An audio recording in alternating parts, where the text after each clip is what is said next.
You're listening to Desert Island Gems, an in-depth and intimate interview where we ask our guests to select meaningful gems that they would take to a desert island if they were cast away alone. We hope that their journey inspires you and helps you reflect. For more information on the show, visit the Radio Ramadan Glasgow webpage and look out for extended versions of the interviews on McMuslim.tv, the new online video channel for Scottish Muslims. So our guest today is Sister Julie Siddiqi. Julie is a community activist and was listed in the Times newspaper as one of the 100 most influential Muslim women in the UK. She has been a contributor to Pause for Thought with BBC Radio and can often be seen on TV with her trademark pink hijab. Julie has particularly focused on promoting the role of Muslim women in society, and her other passion is interfaith initiatives, particularly building relationships between the Muslim and Jewish community. Julie converted to Islam in 1995 and is currently married with 4 children. So Sister Julie, Assalamu alaikum and welcome. So you seem to be balancing so many different parts of your life as, you know, as an activist, as a mum. How do you manage it all?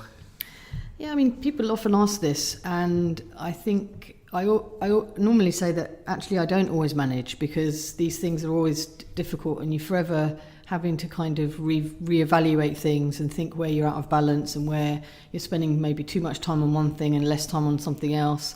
So, and you know, sometimes I always say to people that sometimes my house is chaotic and things are not quite going how they might seem.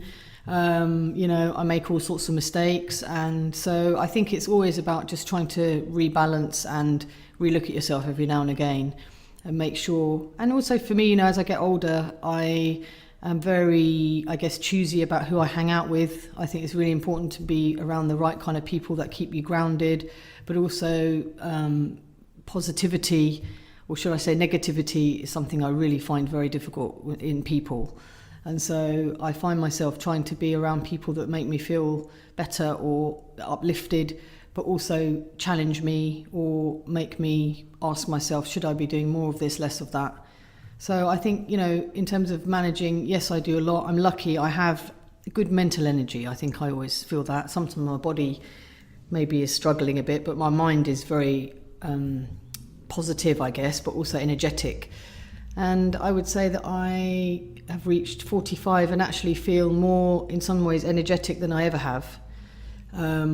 So I think I'm lucky in that way. And this sense of being active and not accepting the status quo and going for change, has that been there throughout the whole of your life, or did that come later on? No, I mean, it's a really good question, and I've often wondered this. It certainly wasn't there when I was younger. And I don't think that's just because I wasn't Muslim when I was younger. I think it was just something that maybe was there. I've tried to wonder this, you know, looked at these personality profiles and things that people do and wonder, was there always an activist in me that just wasn't coming out or wasn't tapped into? It's very difficult to know that. I lacked a lot of confidence when I was younger. Self-confidence, just in terms of, you know, I couldn't be around lots of people and speak in public, and actually it's a very common thing amongst lots of people, women I guess, but men as well. So I struggled with that. You found it difficult to talk? I found it very difficult to talk in public. I'll always remember, I've mentioned this to people before, genuinely remember how even when I was, say, in my early 20s, I was working in an open plan office, birthday came round, the idea then that everyone made a collection and then gave a present to the person whose birthday it was. And I remember it was coming up to mine, and I just worked myself up so much at the idea that, 6-7 people would stand around my desk and give me a present and watch me open it. I was freaking out about the idea. And I literally ended up getting to the point where I said to my manager or whoever, can you please just not do it on my birthday? Can you just give it to me? So, you know, I appreciate it, but I can't stand the thought of people standing around me and me having to speak in public, which seems odd now, but at the time that was a big thing for me. So I think so whether that was what would stop me from being, I don't know. I've often wondered this myself. And, you know, straight away after I got married, I converted in 95 and I got married in 96, literally a year or so later. I moved to Slough. It's a very different area to where I grew up. And I still carried on working for a bit. Then I had my first child. And then I got involved in sort of community stuff, I guess, straight away, locally. Very much linked to my life and my own need to make friends and have friends for my kids and stuff. I didn't go back to work after that. I then just got involved in voluntary stuff, learned a lot of lessons, met some amazing people, met some horrible people. And that's what kind of shapes you, I guess. I really am a genuine example of that, of kind of living and learning and figuring it all out as I go along, and still am, of course. And I genuinely see life as a journey. So I think, and I did become active, if you could say it like that, straight away, but it was very live and learn and figure it all out. I didn't have any kind of background of it. But that's been very good for me. Setting up a charity locally, having no idea what that even means, or what do you do, or how do you do it, and meeting people, Muslims, who had all sorts of weird intentions about stuff and egos and things. We all have it. You come across people, and I couldn't believe it. I was kind of naive. I thought everyone was thought like I did. They don't. That stuff's been brilliant for me. But I think, so whether I would have been an activist in stuff had I not been Muslim, had I not, I don't know, it's difficult. And certainly for me, the faith has been a very, very important part of that. Of course it has. But it's also been about me and my confidence and kind of finding the right people, and so that's helped me a lot, I think. So tell us about the first item you're going to take with you to this desert island. Yeah, so I've loved actually doing this, by the way, so thanks for the opportunity. And I love desert island discs, so I'm a huge fan of that, as you know. So I've chosen this poem called Don't Quit, which came to me, so I felt I should put it in, because sometimes things just come, and then you have to, and the problem with a process like this is that you can overthink it as well, and there's lots you can choose. But sometimes if something comes, why is it coming up? Well, actually it's coming up for a reason. So I just remember it. I remember it on some sort of plaque or wooden something. I need to ask actually my family, I can't remember, I'll have to ask my mum. One of those kind of things that you buy at the seaside type of thing. And it's called Don't Quit. And for me, it's the obvious bit about not giving up, but I think there's also, as part of my faith, stuff in here around not being ungrateful and being able to, appreciate what's around. And, because it mentions, I'll read a bit of it. I don't think I should read all of it because it's quite long. And it comes up as, sometimes these things come up online as being attributed to one person or another, but actually it also comes up as being anonymous. So I have no idea really who wrote it. But the first sort of few lines that I always remember: when things go wrong, as they sometimes will, when the road you're trudging seems all uphill, when the funds are low and the debts are high, and you want to smile but you have to sigh, when care is pressing you down a bit, rest if you must, but don't you quit. Life is queer with its twists and turns, as every one of us sometimes learns, and many a failure turns about when he might have won had he stuck it out. Don't give up, though the pace seems slow, you may succeed with another blow. And I just really, and it goes, there's another couple of verses, and I love it because it just is a very good reminder of what we all need to do. It's a really good reminder of how, for example, we know that we're taught that we're not burdened with things that we can't handle. Sometimes we think that can't possibly be true because this seems like a thing that I can't possibly ever deal with, and of course we're given the reassurance, I guess, from Allah that we can. For me, all of that is in there. The whole thing around, funds are low, debts are high. I relate to that. I've come from a, I guess, humble background, and to a certain extent, in the work that I'm doing, you don't become a millionaire through this work. Let's just say that. And so sometimes, this aspect of life is challenging. People always say that financial sort of challenges with money can be a thing that make or break a relationship, for example. They don't say that for nothing. There's something very much in there, and I can relate to that. Thank God, alhamdulillah, I'm still very much happily married, but I can see how that can become a big thing. So I think that was always something that struck me when I was younger, but also as you get older and you go through a few knocks and things happen. And it's just so true. If you can just get over and beyond certain struggles and hurdles, it really is good for you. It's just at the time it just doesn't feel like it, and so it's about trying to make sure that we appreciate that stuff. And I think that is about gratitude as well, and humility, and yes, sometimes things seem so much better for others, but actually just work on what you have. And sometimes the grass always seems greener on the other side, and often it just isn't. And the more I love listening to interviews and stories and reading biographies and stuff. And part of it, I think, is because you really learn about other people through that. And normally, everyone, if they're humble enough to admit it, has been through all sorts of challenges and has somehow come out the other end, and maybe still are in it. And people that go through mental illness, for example, and how they dealt with it. So I find that stuff really fascinating. For me, this poem has all of that in there. And you've talked a bit about your childhood. Can you describe and paint us a picture of what life was like growing up for you? Yeah, so I grew up in an area. My mum and dad divorced when I was quite young, and I kind of can't remember fully when, but it would have been when I was still in my infant school, so before about 7, 8. So there were issues before that, and then they divorced. So that was challenging, but I was lucky in that I lived with my mum, and my mum, has always been very much a sort of central figure in a very simple, unassuming way. And so she kept things going, and we lived a very simple, but I think very happy life. I grew up in a cul-de-sac. I've got there's 3 sisters, and then I have a brother as well, who lives in Glasgow, actually, funny enough. So I had, my mum and dad had both been married before they had me to others, and then my mum remarried again. So our sort of the dynamic within our family has always been interesting, shall we say. But for me, that's just part of me. So I grew up having, a dad somewhere else and a mum at home. And then my mum remarried with a stepdad, and some of the sort of challenges that can come with that early on. But generally speaking, I feel when I look back on my childhood, I think it was positive, and I was happy and I was lucky. We lived in a kind of quiet cul-de-sac, which was, and I have very happy memories of that, very happy memories of playing outside, long summers.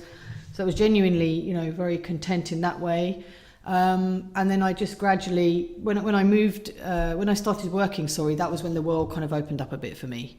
I wasn't really aware of politics and not interested. We didn't really speak about that stuff at home at all. I didn't really understand what was happening in the world. I remember the Iraq War and things were starting and happening, and I didn't really understand it. I didn't understand the impact of it for us people here. Kind of remember various things happening around that time in the world and here that I didn't understand at all. And when I started working, I worked in West London, and that's when the kind of world opened up a bit for me, because I grew up in Surrey in a nice cul-de-sac and kind of living a nice life and sheltered, and then grew up and came up and suddenly realised, wow, there's a world beyond that as well.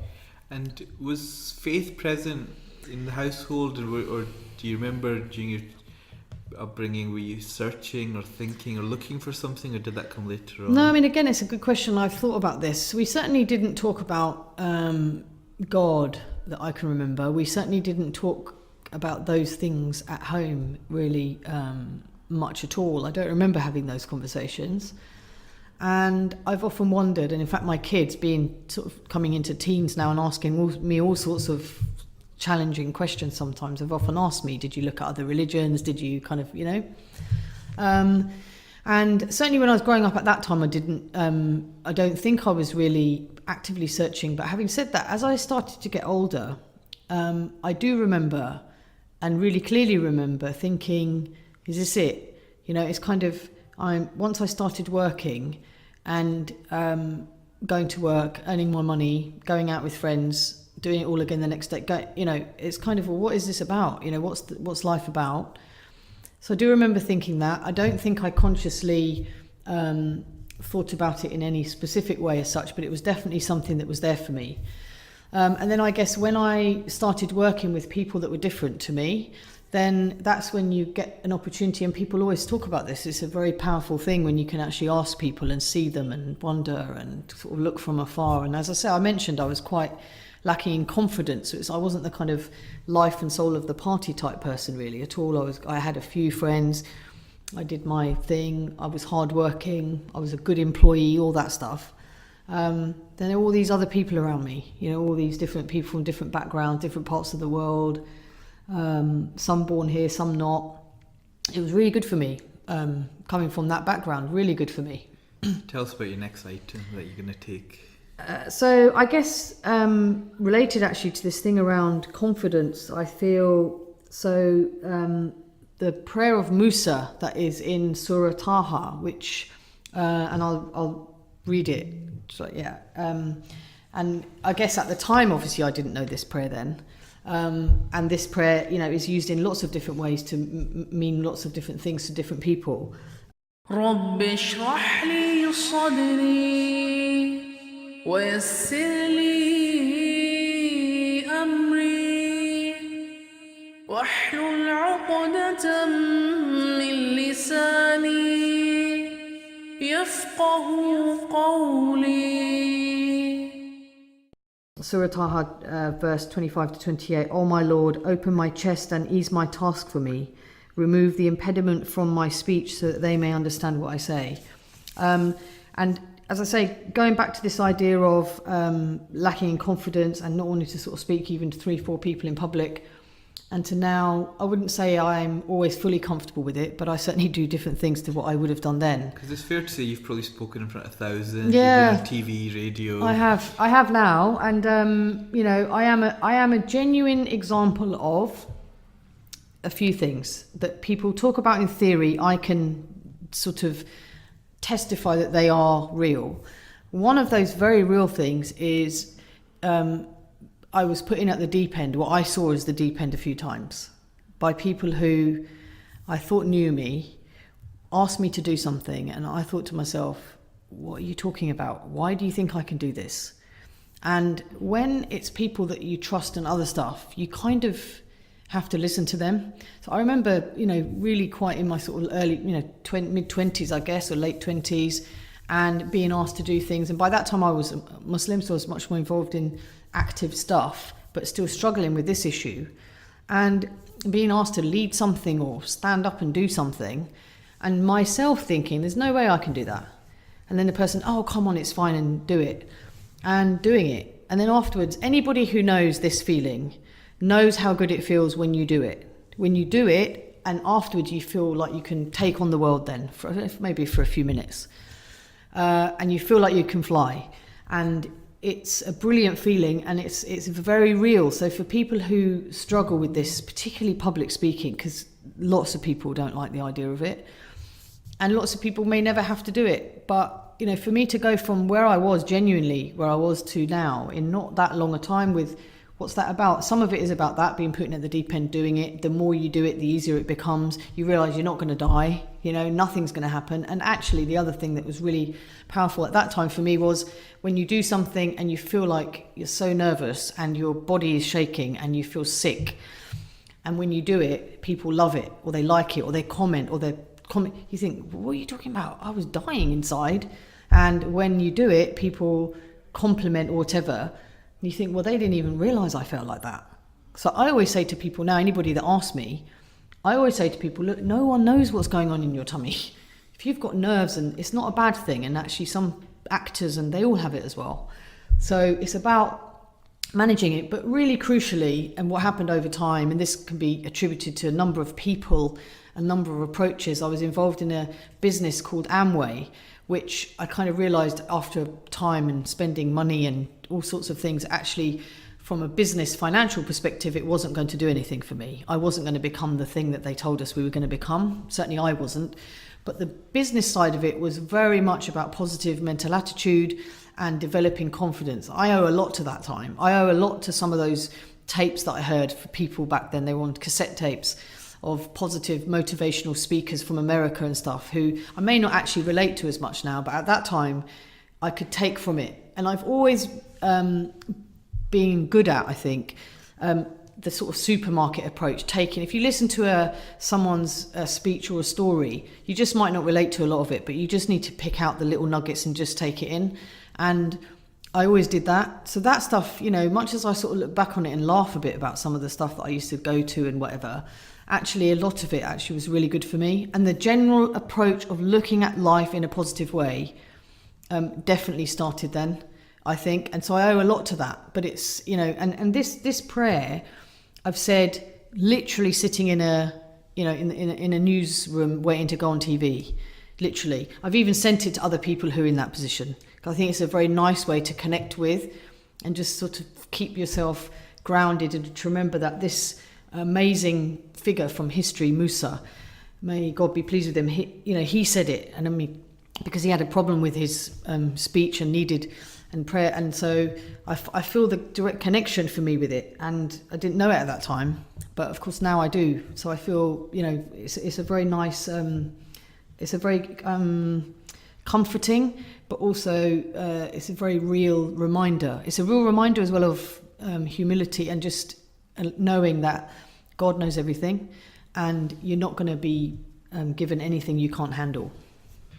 Let's hear your next item that you've chosen. Yeah, so again, moving towards sort of looking at Islam, and I met Muslims at that time, and I was in this kind of world of suddenly opened up for me. I met Muslims then, I met people from different backgrounds, but particularly Muslims that kind of stuck out for me, I guess. And I started on this sort of journey, which actually took quite a few years for me. Some people make decisions about this very quickly, and for me, it was much slower. And I distinctly remember, and always have to try and credit this with, at that time, I wasn't interested necessarily in science or anything at all, but I just couldn't escape from the fact that the scientific stuff that's in the Quran is very powerful, because you just can't get away from the fact that how would anybody from 1400 years ago know this stuff that scientists are discovering now? And things around reproduction and the water cycle and seas and all of these things were amazing to me, because even in my very sort of probably naive, simple life that I lived kind of way, in a way, I was a very simple, understanding type person. Kind of mind-blowing in a way, because you think, where did that even come from? And when you sort of trace it back and think about and learn about Muhammad, peace be upon him, and what he was and who he was and how did he come out with that stuff, and where did that come from? And I think then if that really gets inside you, as it did for me then the idea that the Quran definitely comes from God and that Muhammad was the last prophet of God, for me, cemented quite early on. I've never questioned it. I might question other stuff or figure out, or what does this mean, but that aspect of it, which I know sounds obvious because that's what we have to believe in, but that was quite early on for me in some ways. وأنزلنا من السماء ماء بقدر فأسكناه في الأرض وإنا على ذهاب به لقادرون. I could have picked any, really. I picked this one, Surah 23 verse 18, and we send down water from the sky according to due measure, and we cause it to soak in the soil. We certainly are able to drain it off with ease. So that's just an example of, the kind of water cycle. It just really did make an impression on me and was very helpful, I guess, in cementing that thing that's actually really important. Were you looking for something, or were you? No, I mean, I think I've thought about this a lot. There were a few people that I worked with. The person I'm married to now, I met at my workplace as well. And I think at that time, the thing that really was very important to me was that I made sure that the people or whatever I was looking at had to be about me and not about anybody else. Sometimes when you're around people, so he was there, my husband now, but and other people, I remember Muslims there fasting and praying. It was quite and I'd never seen that before, even on TV or anything. But was it just a general curiosity? I guess there would have been other faiths, other I cultures. mean, what was it? And this is this is what I've thought about. I think part of it was the simplicity of what I saw, as it seemed like a simplicity to me. The appeal of people and the kind of people, so not just the person I ended up marrying, but few of the other people that were there. There was a definite simplicity about it that I found curious, And what I did very quickly, and to their credit, anybody who I came into contact with very much left me to look into it myself and to start reading things myself, because it's quite important, and meet people. People have always been important to me, even though at that time I didn't realise how important relationships and connecting hearts are for me. So I think that made an impression on me, that kind of simplicity, the idea that people pray, what is that even about? I hadn't been around people that prayed regularly to God. So for people to be in a workplace, go off and pray, then come back and carry on was kind of intriguing for me. And I feel like fairly early on, it sort of made sense to me, but at the same time really confused me as well, because I hadn't looked into stuff like that before. I'd never looked into any scriptures or whatever before. So in a way, was it just to better understand the religion of these friends and colleagues that you were there? No, I don't think it was that, because if it had been more about that, I would have done that with some of the other faiths. You know, there were people from different Asian backgrounds and stuff there. I'm sure there were probably, you know, Buddhists and other people there. Certainly mostly English people, maybe of no faith or whatever there. So I think it was something fairly early on. Some of this the stuff that I'm talking about around the Quran itself and some of the snippets and things that I saw definitely appealed to me. And the simplicity of Islam is what it is. You cannot get away from the fact that it's so simple to understand in many ways. We actually make it complicated, and we really do overdo it sometimes when it comes to this. And if you're able to just go back, there's nothing like that feeling that I've had then. You know, I look back, and someone asked me recently about Ramadan, and the first Ramadan I had after I'd become Muslim, so this was, fast forwarding a kind of few years, and it took me a few years to decide, am I really doing this for me? Do I really understand this? Do I need to understand more? Am I doing something I don't know what I'm doing? What will everyone think? When I'm asked questions, will I know what to say? This is very real stuff for people often that are looking at Islam. And I had all of that. And I was very worried about, am I doing it for this person? Am I doing it for me? What's this about? It was a really key thing for me. And in a way, I probably then overthought that process and waited a long time, probably longer than I needed to think, no, actually, of course, this is what you believe. And it really did sink into me, this stuff, the things I'm talking about, and the kind of a few things here and there that people said. That's why it's so really fascinating for me, because I don't always have a good memory about everything, but there's certain things that I can remember at that time that did make an impression on me. I went to a few events, people said a few things, kind of stuck with me. And in that sense, it's so fascinating, because actually you never know who's looking or what they're looking for even. We don't know that about anybody, do we? And when you were looking and understanding a bit more about Islam before you converted, was that giving you a sense of peace in your mind, or was it kind of messing about with your head, saying, look, is this right? How am I making sense of this? I think it clarified things and made things make much more sense. All of a sudden, the bits that I mentioned that I've thought about before about not really knowing what is this life about, because if you think like that, you can start to think, well, I'm earning my money, I've got my friends, I go to work, I come back, I do my thing, I carry on next day, same thing, and what's this about, and where's this life heading? So I had been already sort of thinking about some of that anyway. This just meant that it just gave things much more clarity and much more purpose, and the simple aspects of Islam, believing in one God, having a direct relationship with God, believing in messages and prophets from history, but also that there's these things have been written down and we've been told how to live our life, but we have to make it work in our current circumstances and context. And so all of that kind of made me feel much more certain that this seemed to be giving me the answers that I needed, or the sort of structure, I think, and perspective.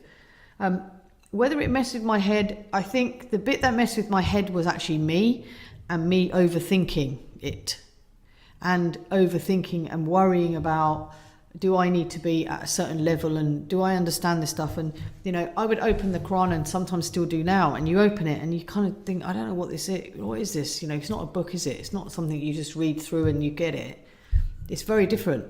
So, and that's amazing, and that's a miracle. It can also be quite difficult when you're first looking at that stuff. And even now, I open it and kind of think, okay, how does this work? But because I feel completely satisfied with what it is and what it represents, I don't get upset about it.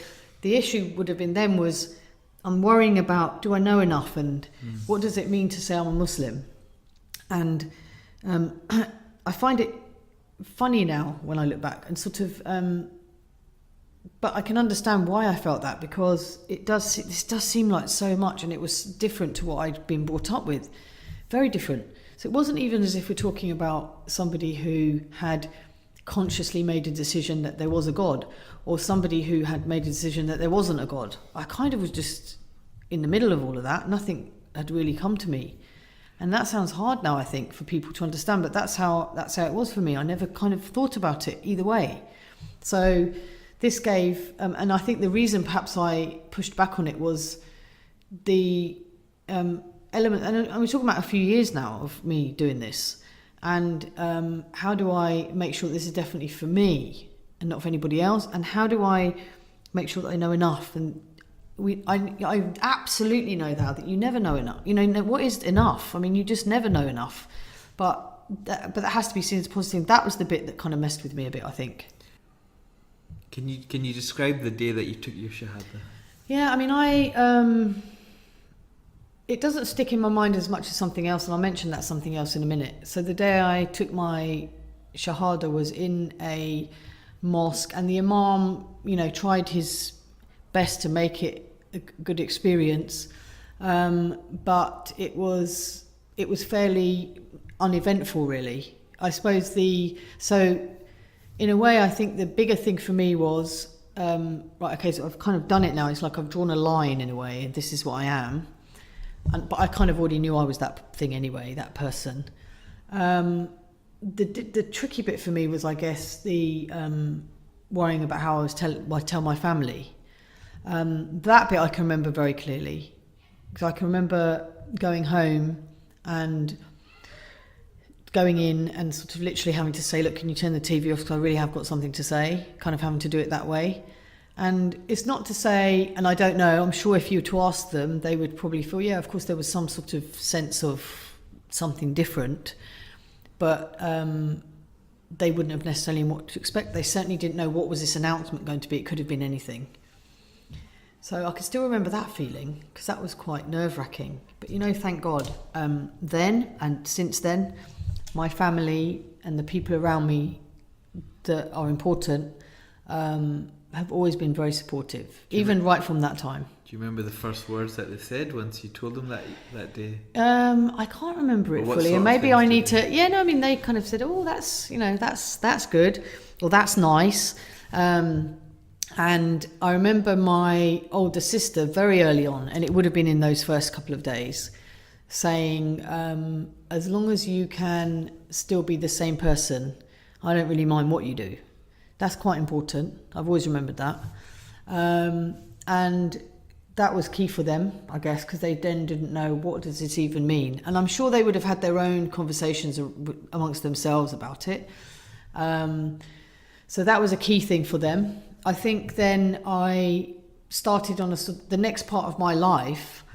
To a certain extent, I do consciously remember thinking that to an extent, they're going to have to just see what happens now. Like, I was confident that I would be a better person for it. They kind of just had to see. You can't, it's about, actions, not words kind of thing.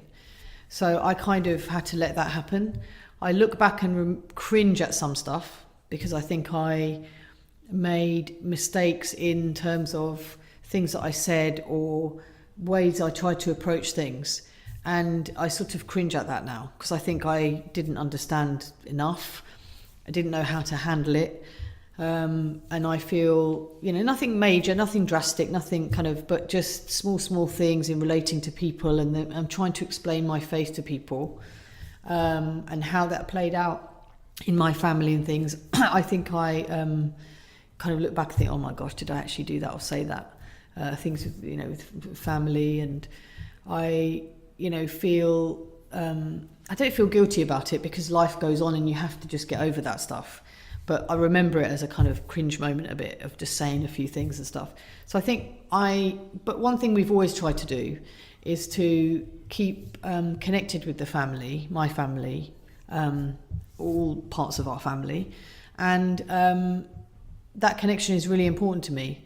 And it's important because I'm still part of that. And so, sometimes one of the really heartbreaking, actually, things for converts is some of the advice, and I sort of say that in inverted commas, that they get about their family, or the fact that they have to change their name, or the fact that they're made to do certain things. Often we're very poor, actually, frankly, at supporting converts properly, and still are poor. And it's sad to say after 20 years that it's still poor. It's a very great celebratory trophy thing, it feels sometimes, when someone becomes Muslim. Everybody surrounds them at the mosque and it's all lovely and whatever, but where's the support after that? And how do they get helped in terms of keeping that relationship with their family? And how are they made to feel when it's Christmas, and what they're supposed to do? And it's, you're going through all sorts of stuff. And, but I absolutely firmly believe and know that to make someone feel that they have to somehow pretty much cut off from that stuff and then supposed to carry on with it's just nonsense. And there's no way. We know that all of the people around the Prophet, peace be upon him, were converts. So where are the stories of that happening? It didn't happen like that. He was much more understanding, because people came from different families and different backgrounds. And, everyone's different. Everybody's story is different. And I just feel very sad when people are made to feel that. And obviously now I can say this sort of 20 years later, but I say it with a sense of frustration, almost anger at times now, because I feel we're still there. People now are still told you must change your name almost like now. And, have you been circumcised? And if not, you need to go and do it now. This is to a 40-year-old guy who's just been this stuff is just nonsense, the way people approach it. And the sort of ongoing support and trying to keep people connected is so important, because that people that's them. You are the sum of everything that's happened to you. That's the same for people who haven't, converted later on. And I was in my 20s. People sometimes do it in their 40s or 50s, and they may not be perfect and they may not understand everything. And even if they do, who are you to tell anybody what they should or shouldn't do? Give them advice, guide, be friends, support, help them learn to pray, all that stuff. It's really important. But don't make people draw that thick black line when it comes to things like Christmas and family and anniversaries and birthdays and weddings and going into other people's, celebrations. That stuff is still part of you. I remember feeling really torn at times, and that you process it and you kind of look back and think, wow, did I actually really struggle with that? Why did I make myself struggle? I struggled because the advice I was getting was conflicting with me, didn't sit right with me, but I felt the Muslims knew what they were talking about. And it's taken time to get to where I am now, and I can say this with ease, but at that time it was hard. Tell us about your next item, Julie. Yeah, so my next item, I couldn't possibly, talk about any of this stuff really without talking about my husband, best friend. We've been married 20 years. We have 4 children. The verse, O humankind, we created you from a male and a female, and we made you races and tribes for you to get to know each other. The most noble of you in the sight of God are those who are the most conscientious, and God has full knowledge and is well aware of all things. So he was born in Britain. His family are Pakistani origin. For some of them, when we were sort of initially thinking about getting married, and it had been sort of discussed, but we didn't know if it was ever going to happen. It was hard for them. It was hard for them because he'd grown up in a certain way. They had certain ideas about who we'd marry, and then we kind of, I guess, threw a spanner in the works for that. I feel, and I feel for them because I'm a parent now with kids, and how I'm going to approach it will be interesting. It's all very well when you're in that, and when you're a parent, you realise, wow, we're going to have to deal with this with our children, and how do we deal with it? But I think one thing I would say is that we, again, with his family as well, you just try to keep those connections. And I'm certainly not, perfect in that.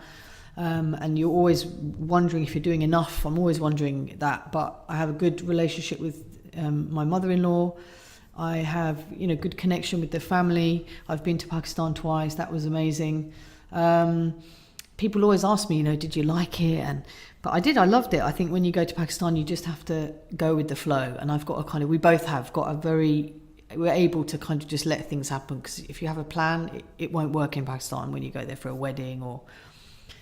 So I enjoyed it. I felt lucky. I feel lucky to have family from different backgrounds, and sort of how we manage it in the middle is what's interesting for us. So I think it's a blessing. And this the thing about, I find it really interesting because 20 years later, I kind of still see and hear, frankly, sometimes racism within the Muslim communities, which is a harsh thing to say, but it's very real. This idea that people marry someone, and actually not necessarily someone from a completely different background, but actually someone very close, village, different, different Asian backgrounds, ethnicities, etc. We still have that problem. Black, Asian. I mean, it's a real challenge, I think. You talked about earlier about the difficulties some new Muslims have, particularly, I guess, about the support they receive, and I guess you often hear about people that then leave the faith having converted. Was your husband really important in that? Was it important that, I guess, you got married early on and there was that support naturally there for those first few years? Yeah, I mean, we're lucky in that we have, we sort of have a good friendship, and I've definitely, feel very much that had I married someone different, it would have been very different for me. And it's kind of an obvious thing to say, but I feel like he, if I could play a song, I would play a kind of, Wind Beneath My Wings or something, because I genuinely feel that whatever I am, a huge part of it is because of him. And so the kind of him reassuring, particularly, I guess early on I really lacked self-confidence, and so I needed him, and in that sense, would have been difficult for him. It's very difficult when you're living with someone that can put themselves down or lacks confidence, and he was absolutely key in that, really. I owe a lot to him in that sense, and and then sort of living and learning and growing together has also been crucial. And we're lucky, we've sort of similar, but actually in some ways quite different as well. So I think we've made it work somehow. But we, as a couple, you're forever having to kind of renew your intentions, relook at life. Things change, and stuff's very challenging. When you have children that are young, it's one thing. As they get older, it's something else. And everybody said to me, when you have small kids, it's very actively, physically demanding, and as they get older, it's mentally demanding. And of course, they're absolutely right. That's absolutely the case. It's physically, it's a lot less, but mentally, and kind of how to guide them and keep them connected, and all of that is not always easy. And so I think we have to constantly remind. But I'm genuinely, I hope that God gives me long enough life with him to genuinely sort of enjoy, say, the next, inshallah, 20 years in a different way. And that can be a lot more also about us too as well. Often the sort of, with children, we had 4, and obviously a lot of people have more. There's no doubt that becomes very much part of, there's a lot of focus around that, and that's right, and that's fine. And I'm genuinely looking forward to being able to explore stuff and life and meaning and things like that with him, when we've got less pressure with the children, I guess. So inshallah, if God gives us long enough, then we can see what we can do in the next 20 years, inshallah. So Julie, tell us about the next item you've chosen. Okay, so I've chosen a song called Dear God by Dawood Hornsby, which, as far as I'm aware, hasn't really been kind of released into the public as such, as much as I feel it should be. I've always loved Dawood Hornsby, right from when I first became Muslim, right from when the kids were small and we watched Adam's World, and we listened to children of the world and all of that stuff. And I still feel very connected to all of that. Even though some people are kind of moved away from it, I actually still really feel very connected to it. But this song, so I love him.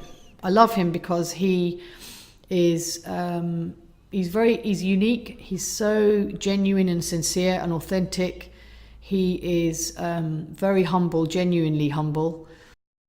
Dear God, I've heard your name from teachers, family, and friends. You made the universe, and so we'll live on when it ends.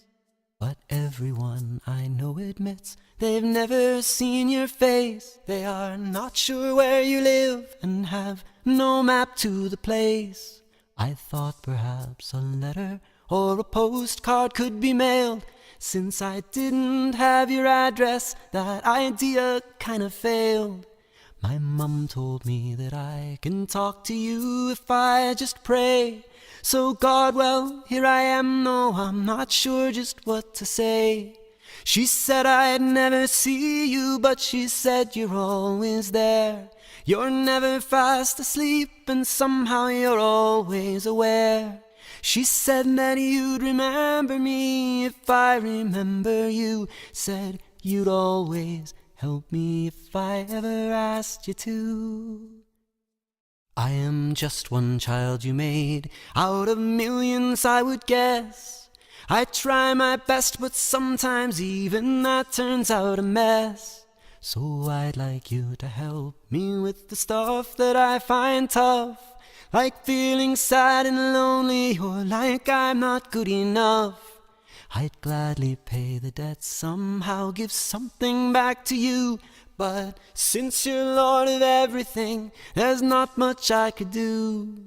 The only things that come to mind to make this all seem fair are to thank you and remember that you are always there.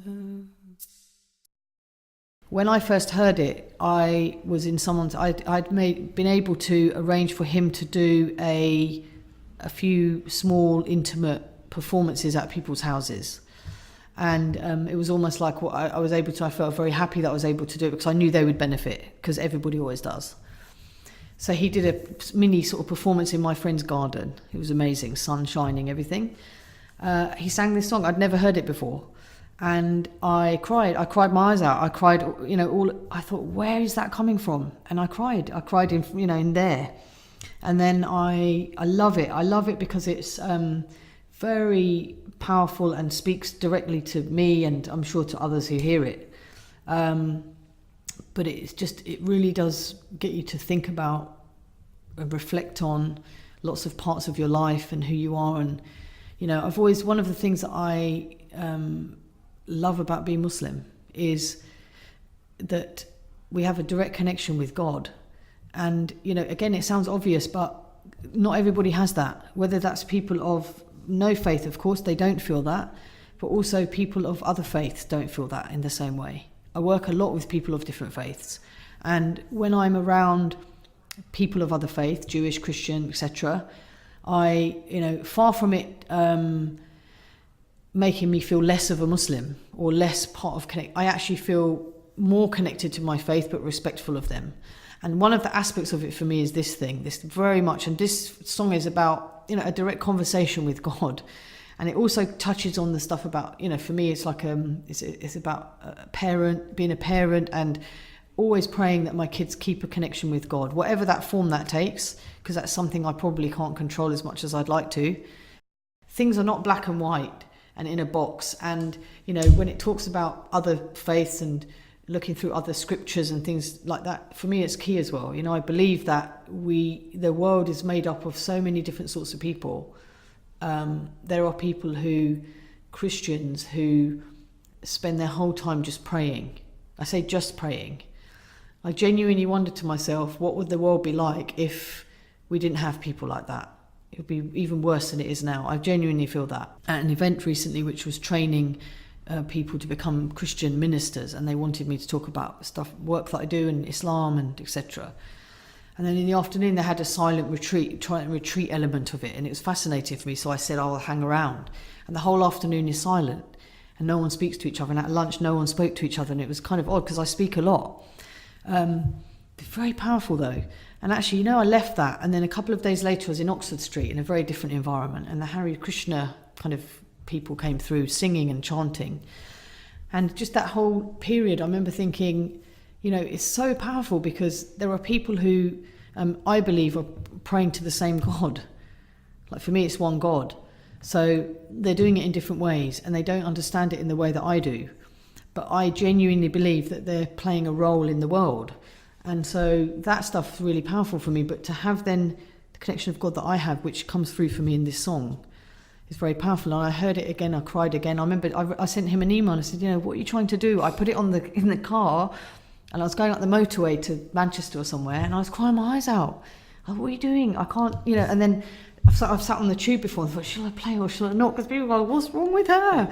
And so I hope that has the same impact for people who haven't heard it. And I've also said to him, you have to do something with this song because it's very powerful. I think people who aren't religious or other Muslims or people from other faiths would love this song because it's coming from a very genuine place. That's his heart, isn't it? He's got a very genuine heart. And then I asked him to, at least could he perform at Living Islam Festival, which he did last year. So I kind of take a little bit. If anyone sat in the crowd crying, that's down to me.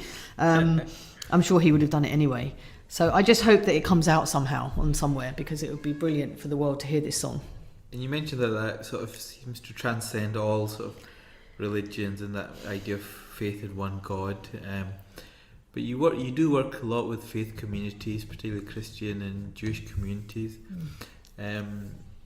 And I guess some people would say, look, Muslims got enough issues that we need to focus on.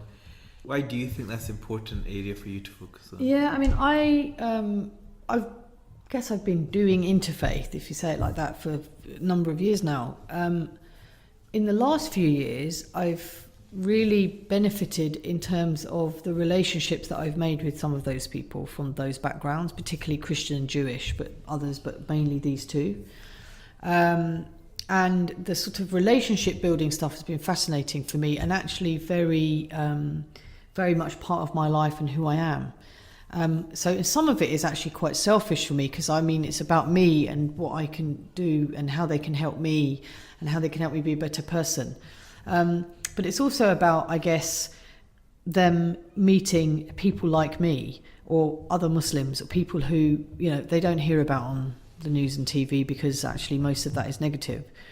So there's a genuine element around helping people to understand what Islam and Muslims are about. For me, there's a genuine element about how can we people of faith be much more connected in a country that's becoming more and more secular and okay with no faith. We, as people of faith, have a huge amount to offer the world, I believe, and our country. And how do we do that? We have to only do that through relationships and trust. And if we then build those connections and trust and friendship with people, despite being different, actually because of being different, I guess you could say, then I think it can only be a good thing for our country. So for me, it's about relationship, trust. I think I didn't really appreciate just how important that stuff is until in the last few years. I guess it's partly my age. As you get older, you kind of realise, wow, this stuff is crucial. If you don't have trust especially. A few things happened in the last few years with Muslims actually that I thought I knew. And then they turn out to be very different to people that you thought they were. It's really hard actually because then you start to think, wow, I kind of trusted them and they've turned out to be very different. That's always hard on anyone. It also is hard because I sometimes come across Muslims that don't make me feel very much connected to my faith and actually make me feel frustrated, or I wonder to myself, what is their faith about if they're doing this or saying that or acting like this? And then equally you can come across people of other faiths who are absolutely connected with God or make you feel better when you're around them and make the world better and are trying. The thing about the Jewish and Muslim relationship stuff, which is crucial, key, I've realised that over time, again, I've sort of realised this in the last 4, 5, 6 years especially, that yes, people have been doing interfaith. The Jewish-Muslim element kind of gets lost or deliberately doesn't really get very far. I'm at the point now where I feel, as a lot of people do, very upset and very frustrated with what's happening in Israel and Palestine. I don't fully understand it. I feel that the approach, if you say about sides, I feel that the approach on both sides, even with people here, is often far too black and white to how it needs to be. I think I can say for my experience of being around Muslims and their passion and how upset they feel about Palestine, I understand it, but I sometimes feel that it then means that they won't open up to people from other backgrounds, particularly people from the Jewish background, and then you could say the same the other way around. So I'm very much in a space now where I'm trying to figure out, okay, how do we move beyond what actually has become often really a stalemate, even there and here? And one of the approaches that I've taken, first of all, is working with women, because I think Jewish and Muslim women, because I think that's something that hasn't really been explored much and might just offer something different. And frankly, the work that I have seen and been involved with is different and it is working. And I think it's also about then what we do through that work is say, look, we understand that the issues over there are important to people here. But if we only define our relationships with Jews, between Jews and Muslims, with what's happening in that, we're not going to get anywhere here. So it's not about saying that's not important. It's certainly not for me as a Muslim to say, why are Muslims worrying about Palestine so much? It's not my place to say that, and why would I say that? Of course I understand it. There's injustice and there's a lot happening. And it's been going on for a very long time. People are suffering.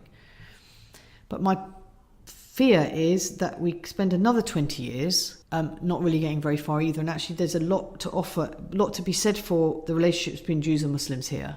So tell us about your next item, Julie. So actually leading very nicely on to the next one, which is a simple 3 words, deeds not words. Deeds not words was saying from the suffragettes, and the suffragettes, of course, most people will have heard of in one form or another, were women, some of the women who were instrumental in making sure that women had the vote. But of course, there was a lot of other issues around at that time. And I feel very strongly about some of the issues that are happening in our community or communities when it comes to women and faith. And I feel very upset about the fact that, 20 years ago, I was told I couldn't pray in a mosque because there wasn't space for me. It's because I was a woman. You were told that? Of course, yeah. What happened? I can remember one occasion where I was told that there wasn't enough space for me to pray. And actually, I think it might have even been on Eid in this particular case. And obviously afterwards, I was told, well, we didn't have space, etc. And I've seen it where that's happened to me then, and happened to me last year, and has happened to me many times in between in different places. So for example, last year in Birmingham, we would literally, Nav and I were driving through, and it was Friday, and was it Friday? I think it was Friday prayers, and we were driving through and felt we'd stop and pray somewhere. It was quite nice. I thought it would be nice to go to a different place, etc. Parked the car, walked up, and as soon as we were walking up, I thought, I can't see any women here. Got to the door, asked which way do I go, and he kind of said, well, did he say sorry? I don't know, but he said there isn't anywhere for you to pray. It's horrible. It's heartbreaking. How does that rejection make the sisters feel when things No, like this are happening? the feeling is really, it's a horrible feeling. It feels like you've been kicked in the stomach sometimes. It's because you're trying to do something which is a very important and noble thing to do. You're not trying to cause trouble or ask anybody to do something that they might find uncomfortable. These are our places of worship just as much as they are anybody else's. And to be told that there's not enough space is horrible. It's really, and so it's happened to me 20 years ago, it happened to me last year, and it's happened in between, and of course it's happened to many, many people as well. I think there are more, if I was to take even the mosques in England, The and people don't have the figures, interestingly, and that's some of the work that I think needs to happen. But there will be almost certainly more mosques than not that don't have a space for women to pray. It's not okay. And you know, when you say it in groups of people that are not Muslim, because we've got used to it kind of thing. Now, I feel like with mosques, on this issue anyway, our bar is low. And so when you find a mosque that does have space, for example, the one that I go to locally, the women, yes, they have a space to pray. And actually in that particular case, I would say aesthetically, it's probably better than some of the areas that the men pray in that mosque. It's very open, there's lots of windows, etc. It's very clean, But the women have no say on the board. They have no connection with any decisions that are being made. And this is a common issue. So for me, this is really important. It's not part of my faith. And I feel like how long do we continue? And of course, it's a challenge because how do we approach it? The suffragettes, some of them approach things in a very, you could say, militant way. That's often the word that people use. They broke windows, they smashed stuff, they burned stuff, they did stuff like that, some of them. And others around that same time were printing leaflets and giving them out and doing the newsletters. I often like to think I would have been one of the people that did newsletters and not smashed windows. But, I can understand their struggle, and it's a different struggle. And I call myself a feminist, and I'm fine with that. And a lot of Muslims will feel you can't call yourself a feminist because the standard textbook answer is Islam gave rights to women 1400 years ago. Well, that's fine in theory, but what's actually happening on the ground means that people like me need to at least ask the question. The Prophet, peace be upon him, did not treat women like this when it comes to the mosque. So what are you doing? So when the women and sisters are getting told there's no space to pray, and sometimes they may well give reasoning, that women don't have to pray in the mosque, or the men take the priority, etc. Does that just make you even more angry then? Well, look, I don't feel this is a simple issue, and I don't think there are simple answers, because we're talking about a community that actually in some ways is still relatively new to this country, and the people that came here brought with them ideas and understanding about whatever they knew in their own countries that they came from. It's not that long ago. So, and this is the conversation I have to have with some of my activist friends, particularly women, who already feel fed up with this stuff and think, I can't do this. I'm unmosquing myself. This is what they call it. There's a film that came out in America called Unmosque. It wasn't just women, it's men as well, on this issue, but a load of other stuff as well. Like leaving, not wanting to go, and either remaining away from institutions, sometimes moving away from the faith because they don't feel they have a place to go that can help them, or setting up their own places. And to be quite honest, I think my feeling is that all of that is bound to happen, and we just have to recognise that it's happening, and then what are we going to do about it? I don't think there's one silver bullet answer at all. I think that the conversations that I'm now seeing, actually, frankly speaking, led by women, are what need to happen, which is just ask the questions, get someone to think about what they're actually saying, get someone to understand. Because one of the things that I think has happened, which surprises me, is that men, I guess my age, the sort of second now into third generation, haven't really taken this issue on, if we're just talking about this issue, in a way that I probably expected or hoped that they would, in a very direct way. There's a lot of still, there are uncles and they're the people that first set up, they're the first generation. These mosques are evolving, have patience, sister, you don't really need to come. And these are people who, and this isn't just, as I say, this is second, third generation men as well. And, I live with one of them that I've said to him, actually you and people like you haven't really taken this issue on in a way that I probably expected you to do. Julie, take us to your next item. Yeah, so this is a hadith which, so I'll read it out. It mentioned, God will not show mercy to those who do not show mercy. All creatures are God's family, and God loves those most who treat their family well and kindly. Actually, it's a kind of combination of a couple of different hadith that I saw. I sort of merged it a bit. And I also listened to a fantastic interview really recently, which I would highly recommend people also listen to. This senator in the US called Cory Booker, who I'd kind of heard of but hadn't realised how much he could impact me actually. And I listened to this interview. It's a brilliant interview, and he was talking. One of the things he mentioned was, before you tell me about your religion, show me in your actions. He's a Christian, but talked a lot about faith and his role in government, etc., and some of his own challenges and all of that. And a black guy who's had all sorts of issues around racism, etc., is brilliant. But I just feel that we, sometimes the idea of mercy and kindness towards others, whoever they are or whatever they are, because it's also just creatures, people of creation, is missing sometimes from lots of Muslims, and it's so heartbreaking. I feel like I love listening to seerah and sort of stories and how we can learn directly from things that the Prophet said and what he did, peace be upon him.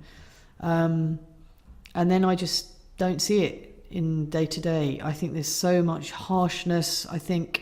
Even if you look at Muslim to Muslim, if that's what you want to frame it through, and how Muslims treat other Muslims, and looking at some of the stuff that happens on social media and how people are attacked for saying something or believing or doing something slightly differently, and how they're dealt with by other people supposedly Muslim with capital M. I just find it, I think, where's the softness and the kind of just kindness? And, we speak in theory about covering people's faults, and because we've been taught that, and how do we make sure that we see the good in people? But in reality, I don't always see that happening. And you know what? If Muslims, even if we take the Muslims in the UK, a couple of million of us, and honestly, if we started to do this more and then told the world that we're doing this more in that sense, and showing the kind of stuff that we know we can do, it would make so much difference. We've got so much negativity to overcome that it's going to take a lot, but we know what we have to offer the world as well. It's not to say that people are not good and Muslims are not doing good stuff. Of course they are, but I just feel, where's the element of compassion and kindness? And the Prophet, peace be upon him, was optimistic and hopeful and reassured people and was positive. These are the traits that I get when I hear about him. Where's that? Where's that within each other? And then how do we reflect that outward? And as this person said, before you tell me about your religion, show me in your actions. Well, we're not showing in our actions. We're not even, showing it with each other. We're certainly not telling the world. And, it's not to say that we have to apologise. This whole thing always comes up around when an attack happens and the person, it's called Muhammad or Khalid or this, or, we kind of heart sinks moment, that type of thing. And it's very easy for us to then become defensive because, well, we don't need to tell you because you should already know that this is not us. This kind of harshness loses the fact that, yes, we can talk forever about how bad the media is, and it is, and we need to do something, and we need to get better at dealing with it. But to only focus on that and then be very defensive and harsh, I think, about our reactions to when something bad happens, and forget the fact that, people like my mum are the people that are watching the news and trying to understand, gosh, what's happened, and are they that, and can I trust my Muslim neighbour, and well, she gives me food, so is she good? And so can't we just let some of that go and be compassionate? I set up this thing called Siddiqi Day, which is focusing on one day of social action, and encouraging Muslims to just get more involved in volunteering is my big thing. But the sort of strap line is do enough of the right things, because I really believe that if we do enough of the right things, then we can make so much impact. Our faith teaches us what we need to do. The Prophet's example is there.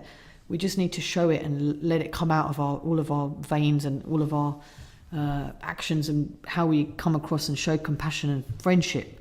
So Julie, as we come towards the end of the interview, tell us about your last item. Okay, so my last one is, and again, gosh, I could talk 1 hour about this, but the service you do for others is the rent you pay for your room here on earth. And I hadn't really heard it particularly and it's attributed to Muhammad Ali, and I hadn't really heard it until he passed away, and then I kind of heard it more. I've had it printed on t-shirts and people doing volunteering. It's a superb quote. But even more than that, it was very moving when he passed away. I mean, I always knew that he had impacted people. I've listened to people talking about him within the boxing world, and always been quite fascinated by that. But also, what was really powerful was his funeral, the way it was broadcast on TV, and the impact that he'd had on so many different types of people spoke for itself. And I also linked to that, I remember at the funeral of Nelson Mandela, Jacob Zuma at the time said, "What is it about the man that elicits this outpouring of sincere emotion? The answer is that when people see goodness in a person, they respond by reflecting goodness back at that person and on their fellow men and women." You can't fake the kind of outpouring of grief or a feeling of loss that people had for Muhammad Ali, and of course Nelson Mandela and so many others. But Muhammad Ali in this case, you can't fake that stuff. It was because he had impacted people. I was lucky. I went to the exhibition that they had at the O2 just a few months before he passed away, and it was very moving, really, when you looked at quotes and things that people were saying about him. I don't really understand boxing, and I never have and probably never will, but it was really him as a person that impacted. He wasn't perfect either, and you kind of found out some of that stuff afterwards, and all the things that he did and didn't do and whatever. He made a huge impact on people, and if we can't walk through our life's journey, however short or long that is here, and make an impact on people so that when we pass away, people feel the loss, or they're able to talk about us in this kind of way, then what's the point, really? And I just feel that in terms of our approach to charity and giving, it needs to be so much more about service and time than it does about money. And that's something I feel very passionate about. So this idea of the service you do for others is the rent you pay for your room here on earth is a brilliant quote, and it's great for t-shirts, and I've had it on many t-shirts now. And Julie, as we cast you on this desert island, how do you cope? How do you think you'll cope with the loneliness and the solitude? No, look, I love people. I also love being on my own. So the bit on my own bit, I think I will like. I don't like the dark on my own. And although I have a very firm belief in God, and God will be there with me, I do think I'll be scared of whatever's around in the dark, and animals and noises and stuff. So I'm a bit of a scaredy cat in that way. But actually being on my own, I think is fine. Practically, how will I manage making food and all of that? I'm not sure I'll do very well. So I probably won't last very long. But the idea of being on my own is quite appealing, because I do love being on my own, and mostly I'm not on my own. So I love being on my own, but the sort of actual survival bit, I think I'll probably find very difficult.